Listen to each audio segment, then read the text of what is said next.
நீங்க இன்னும் கேஸே போடல. நான் கொடுத்த கம்ப்ளைண்ட் நீங்க இன்னும் ரெஜிஸ்டரும் பண்ணல. ஃபர்ஸ்ட் கேஸ் எடுத்துட்டு அந்த எஃப்ஐஆர் காப்பி எனக்கு கொடுங்க.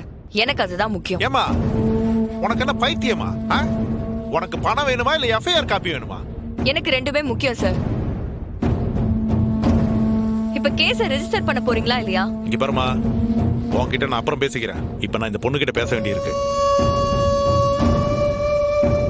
ஏ வீரா, இப்ப நீ கையெழுத்து போட்டினா உனக்கு நல்லது.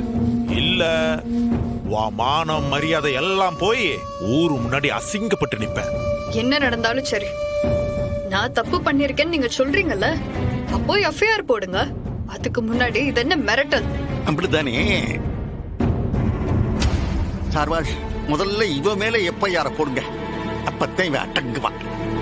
சார், எஃப்ஐஆர் போட்டா நீங்களும் பதில் சொல்ற மாதிரி ஆயிரும். உங்க பேரை நான் ரெஜிஸ்டர் பண்ணியாகணும். இப்படி ஒரு சிக்கல் இருக்கா?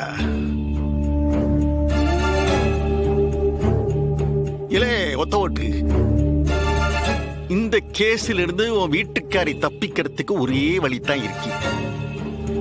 இதுல ஒரு கையெழுத்து போடுறதை தவிர இவளுக்கு வேற வழியே கிடையாது.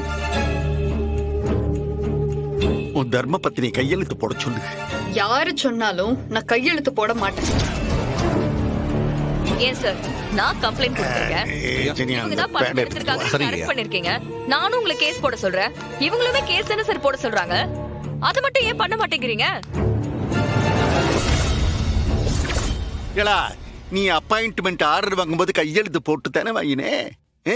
அதே மாதிரி இந்த ராஜினாமா கடிதத்திலேயே ஒரு கையெழுத்து போடு. என்ன பிரச்சனை இருக்கு உனக்கு? என்ன உனக்கு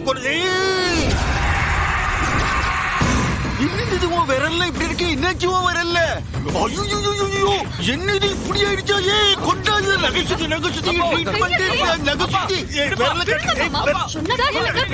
என்ன சார் பண்றாங்க இவங்க? கொண்டா நான் சொல்றேன். கை வைங்க, இந்த பாருங்க, கை